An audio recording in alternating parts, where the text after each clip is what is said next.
My name's Chloe. I'm 29, a lawyer, not the kind you see on TV, but the real deal. Work's my life, or at least it was until that messed up morning my car decided to die on me. Standing there, on the edge of the road, watching the tow truck haul my car away, I was fuming. Late for work, with no ride, and my phone dying. Just great. Then this guy, Mike, stops by. First thing he says, "Looks like you could use a hand." He's casual, driving this old pickup that's seen better days, but there's something about him. I'm thinking, do I really want to get into a stranger's truck? But then, what choice did I have? Only if you're heading towards downtown, I said, trying not to sound as desperate as I felt. Downtown it is. Hop in. He shot back with a grin that could disarm you at 20 paces. His confidence was something else. The ride was something out of a movie. We talked, or more like, he did most of the talking. Told me about his job in construction, how he loves it but hates waking up early. I shared bits about my lawyering, careful not to dive too deep into the boring details. You always pick up strangers? I asked, half joking. Only the ones who look like they won't murder me in my sleep. He laughed. That got me. His humor, it was dry, kind of like mine. We exchanged numbers before he dropped me off. In case your car decides to bail on you again, he said. I rolled my eyes, but smiled. Didn't think much of it then. Work was a blur, but I couldn't shake off the morning's adventure. Mike's number burned a hole in my phone. On a whim, I texted him. My car's a traitor, but you're not. Coffee? He replied almost instantly. Thought you'd never ask. Mike and we clicked. Not just on the surface, but deep down. He got my jokes, didn't mind my rants about work, and somehow, seeing him became the best part of my day. Weird how life works. One day you're cursing the heavens for a broken down car, and the next, you're waiting for a text from the guy who offered you a ride. That ride changed everything. Looking back, it's funny how moments like these, totally random, unplanned, can set the course of your whole life. But back then, I was just enjoying the ride, pun intended. Meeting Mike was a breath of fresh air, a reminder that sometimes, the best things come from the most unexpected places. And as for my car, well, it got fixed, but I found myself hoping for more mornings like that one, stranded or not. And sure enough, he called later that week, asking me out. We met up at this No Frills Cafe, nothing fancy, just a cozy spot where we could talk. And talk we did. It was easy, like we'd known each other for ages. He made me laugh, listened to my rants, and somehow, time just flew by. After Mike and I got serious, he started talking about meeting his family. I was nervous, sure, but figured it was just another step in our thing. Mike had told me loads about his mom and sister, how they were this tight little clan since forever. I respected that. But nothing could have prepped me for the actual meet. We pulled up to their house, a cozy-looking place with a wild garden out front.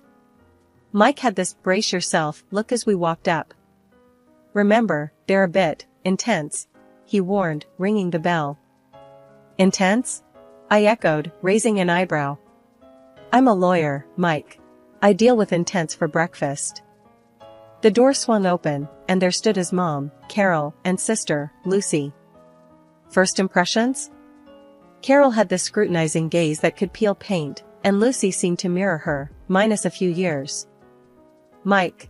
And you must be Chloe, Carol said, her voice sweet but her eyes doing a full audit. Come in, come in. The living room was like stepping into a different era, all antique furniture and photos. Mike introduced me properly, and we sat down, the air thick with anticipation. So, Chloe, Carol started, all casual. Mike tells us you're a lawyer. That must be interesting. Yeah, it's got its moments, I replied, trying to keep it light. Lucy chimed in. Must rake in a pretty penny, huh? I laughed, a bit taken aback.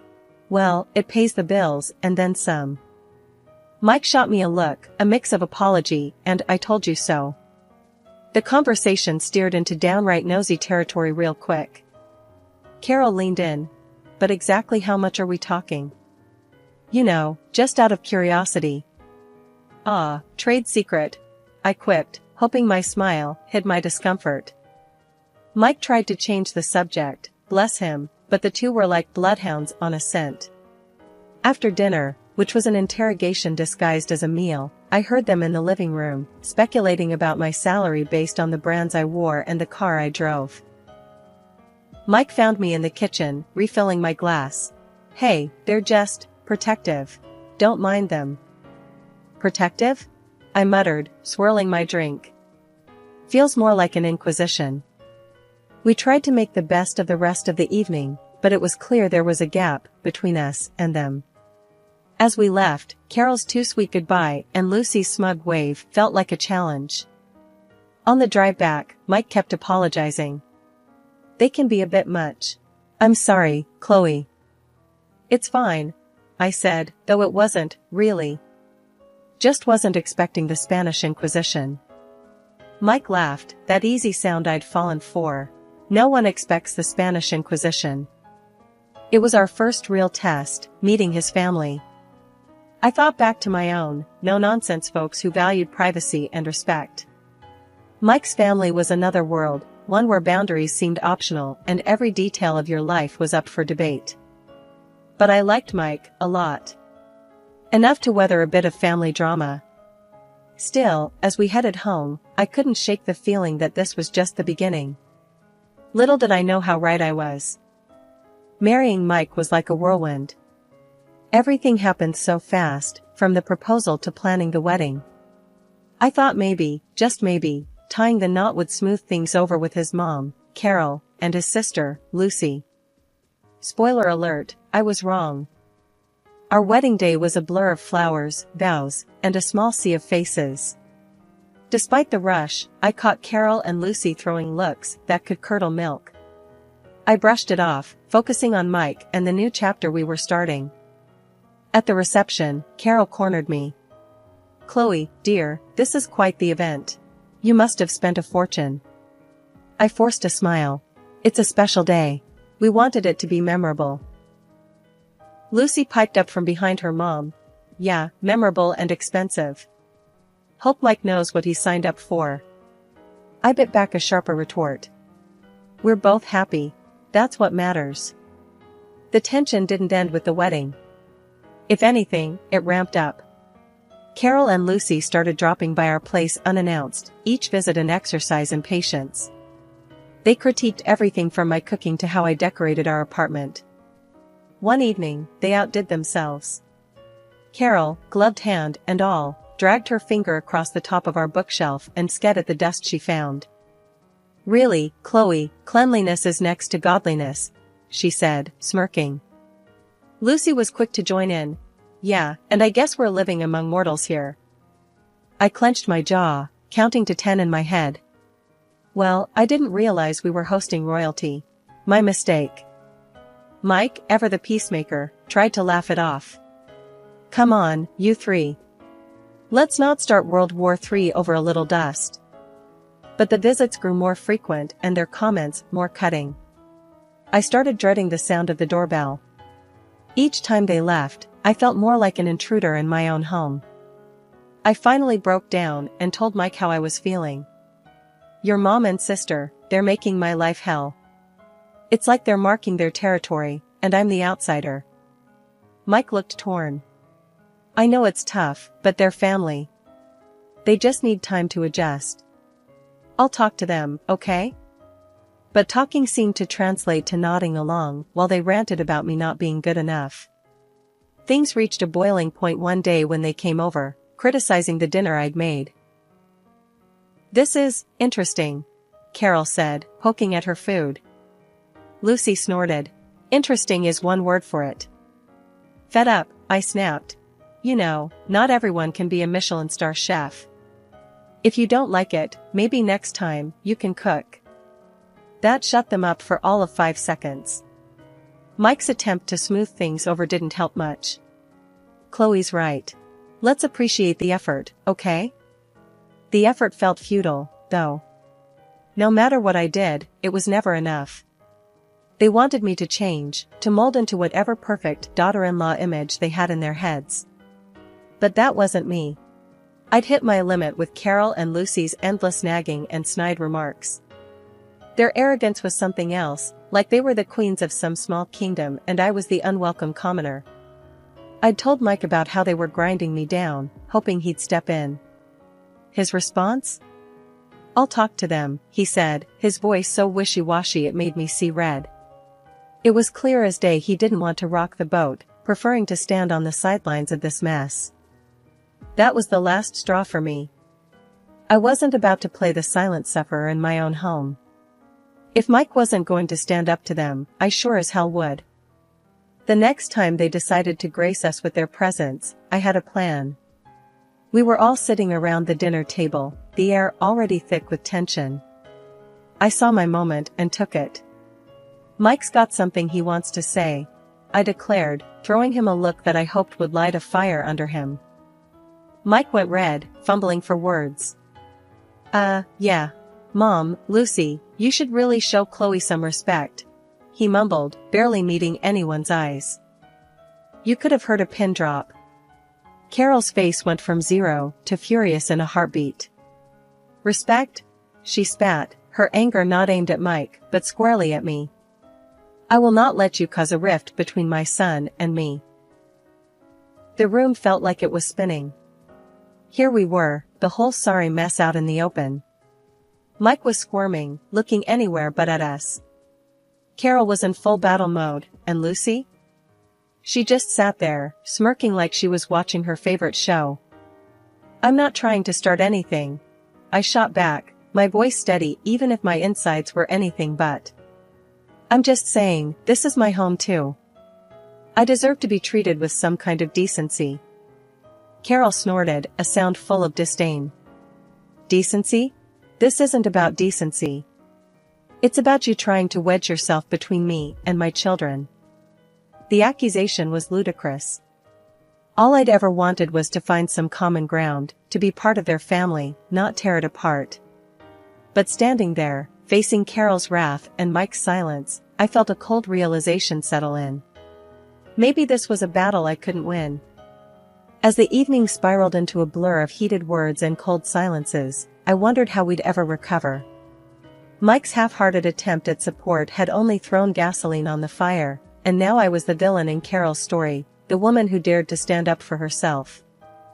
The confrontation had been meant to clear the air, to finally draw some boundaries. Instead, it felt like I'd only succeeded in drawing battle lines, with me on one side and the family I'd hoped to join on the other. And Mike? He was still somewhere in the middle, unwilling or unable to choose a side. After that fight, my life turned upside down. Carol, my mother-in-law, made it her mission to make my existence a living hell. She'd pop over when I was dead on my feet from work, starting drama out of thin air. And when Mike got home, there she was, all tears and sob stories, claiming I was the villain, hurling insults her way. Mike, bless him, fell for it every time. We'd end up in arguments, him siding with Carol, leaving me feeling like I was taking crazy pills. It was like I was the outsider in my own marriage, speaking a language no one else understood. But it didn't stop there. A friend of mine let slip that Lucy was out there, telling anyone who'd listen that I was dirty in my work, hinting I was pocketing client money without paying taxes. That was the last straw. I'm no saint, but I don't mess around with my profession. I called Lucy, my words sharp as knives. You know, spreading lies about someone's work is called slander. And that can get you sued. Lucy's bravado crumbled real quick over the phone. I'll stop. I didn't mean anything by it, she stammered, the fear in her voice clear as day. But the damage was done. She went crying to Mike, playing the victim, and before I knew it, I was getting an earful. Why are you bullying Lucy? Can't you see she's scared of you? Mike's anger was a red flag, signaling deeper issues in our marriage. Every day, I felt more like an outsider, a stranger in a world where Carol and Lucy reigned supreme, and Mike was their loyal subject. The more I saw it, the more I realized I was the odd one out, always going to be second to his mother and sister. The battles at home were one thing, but Lucy trying to tarnish my professional reputation? That was a low blow, even for them. I started to wonder if Mike would ever really have my back, or if I was doomed to be the villain in their twisted family drama. The phone call from Carol had been as pleasant as nails on a chalkboard. "Lucy's tying the knot. We're celebrating at Le Grande Plateau this Friday. You're coming," she stated, her voice broking no argument. My heart sank. The last thing I wanted was to spend an evening in the lion's den, but Mike was all about mending fences. It could be good for us, a fresh start, he argued with that eternal optimism of his. Reluctantly, I agreed. Le Grande Plateau was the kind of place where the prices on the menu made you do a double take, wondering if you'd accidentally wandered into a car dealership instead. Carol, Lucy, the groom-to-be, and his parents were already seated, attacking a seafood platter like it was their last meal. No sooner had we taken our seats than Carol dropped the bomb. "Chloe, darling, we thought it'd be lovely if you covered tonight's feast. A small gesture to cement your place in our family," she announced, loud enough for neighboring tables to overhear. I nearly spat out my drink. "You're joking, right? You expect me to foot the bill for this extravaganza?" The table fell eerily silent, all eyes on me. Lucy, never one to miss a beat, added, "Oh, come on, don't be such a tightwad, Chloe. It's not every day your sister-in-law gets engaged." I felt like I was in the twilight zone. "Look, I came here to show support, not to bankroll Lucy's engagement party. This is beyond ridiculous." Carol's expression hardened. "I specifically chose this venue with the expectation you'd contribute. It's about showing respect, Chloe." My gaze flickered to Mike, desperate for him to say something, anything, in my defense. His response floored me. "She's right, Chloe. Just pay. We don't need more drama. You'll pay, otherwise we'll get divorced." I was flabbergasted. "So, it's pay up or get out? Is that my choice? Are you seriously siding with them on this?" Carol's smirk told me everything I needed to know. She thought she had won. But something inside me refused to let that happen. "You want a divorce over this? Fine. Let's do it. I'm not your puppet." You could have heard a pin drop. The shock on their faces was a bittersweet victory. I stood, my chair scraping loudly against the tile. I've had enough. Enough of the manipulation, the insults, and this sham of a marriage. As I stormed out, their bitter words followed me, but they bounced off me like I was made of steel. I was done. Done playing the villain in their messed up family drama. Driving away, a torrent of emotions overwhelmed me. Fear, relief, anger, but above all, a sense of liberation. I'd finally stood up for myself, drawn a line in the sand. After the restaurant showdown, I went back to what used to be our place, now just a space filled with memories I couldn't wait to leave behind. Packing was a blur, each item a reminder of a life that felt like someone else's story. Once everything was boxed up, I filed for divorce. No dramatic confrontations, just a quiet end to a chapter one was ready to close for good. Word got around quickly, not just about the divorce, but about the fallout from that disastrous dinner. Turns out, Carol had tried to pull the same stunt with the groom's parents, insisting they cover the extravagant bill. That backfired spectacularly. The groom, fed up with the family's antics, called off the engagement with Lucy.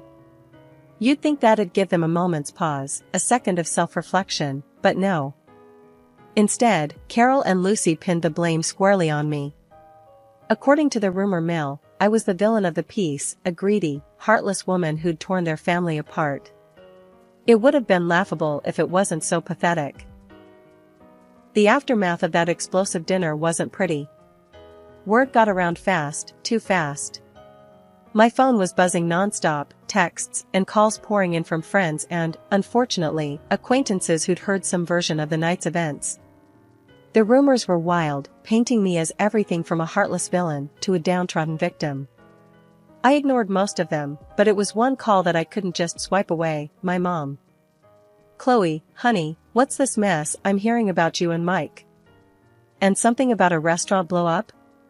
Her voice was a mix of concern and confusion. I sighed, rubbing the bridge of my nose. "It's a long story, Mom. The short version?" I stood up for myself, and things didn't go well. There was a pause on the other end, and then, "Well, I always said that woman was trouble. You're better off without them, you know." Hearing my mom say it out loud, it hit different. It was one thing to walk away, but another to hear that maybe, just maybe, I did the right thing. "Yeah, I know. Just didn't expect everything to implode like this."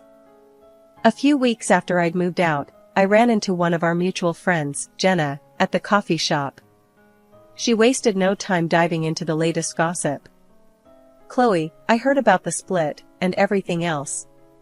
Carol's been saying some wild stuff, you know?" I took a sip of my coffee, already knowing where this was headed. "Let me guess, it's all my fault? I'm the wicked witch who ruined their lives." Jenna looked uncomfortable, but nodded. "Yeah, something like that. Lucy's engagement is off, and they're saying you're to blame for the dinner fiasco, too." I couldn't help but laugh, the sound bitter. Of course, they are. Because it's easier to blame me than admit they're a pair of entitled, manipulative. "Hey, I know it's tough," Jenna cut in. "But you're better off without that drama." Despite the rumors, the whispers, and the blame game, there was a sense of relief that came with being free of it all. Free of Carol's constant meddling, Lucy's passive-aggressive jabs, and the never-ending cycle of drama that came with being part of their family. As I navigated my new life, word got back to me about Mike and his current living situation. Turns out, after our divorce, he moved right back in with Carol and Lucy. The three of them, all under one roof again. The thought brought a mix of emotions, but mostly, I felt a strange sense of relief. It was confirmation that walking away was the right choice, not just for me, but for my peace of mind.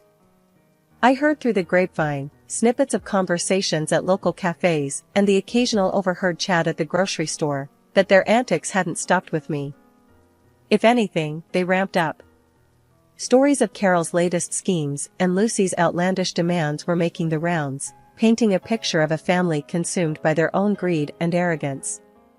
Their reputation in town took hit after hit, each rumor another nail in the coffin of their social standing.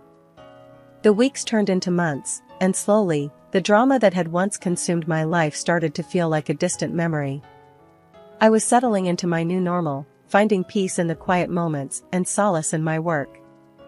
One crisp autumn evening, as I was leaving the office, my phone buzzed. It was a text from Alex, a colleague I'd become close friends with over the last few months. "Drinks tonight? You need a break, and I've got some big news." Curious and in dire need of a distraction, I agreed. We met at a cozy little bar downtown, a world away from the high-stakes drama that used to define my evenings. "So, spill it. What's this big news?" I asked, sipping on my drink, the warmth of the whiskey a welcome reprieve from the chill outside. Alex's eyes sparkled with excitement. "I'm starting my own firm, and I want you on board. You're one of the best lawyers I know, Chloe. What do you say?" The offer took me by surprise.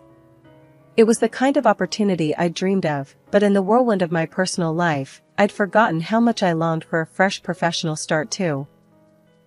Wow, Alex. That's incredible. I'm honored, really. Let me think it over." The next morning, I woke up feeling more determined than ever. I called Alex, my decision made. "Let's do it. I'm in." The weeks that followed were a whirlwind of planning and preparation. We found an office space, started building our client list, and every day felt like a step towards something exciting, something mine. And then, amidst the chaos of starting the new firm, I bumped into Mike. It was the first time we'd seen each other since the divorce was finalized. The encounter was awkward, charged with the ghosts of our shared past. "Chloe, hey. You're looking good," he said, the words feeling like a peace offering of sorts. "Thanks, Mike. You too. How's everything?" "We're getting by. Mom and Lucy, they're still them, you know?" I nodded, no longer feeling the sting of their names. "I'm sure they are. Listen, Mike, I wish you all the best, really." As I walked away, I realized that this was what moving on felt like. It wasn't forgetting the past but learning from it, not dwelling on the hurt but focusing on the growth that came from it. I was moving forward, one step at a time, into a future that was all mine to shape.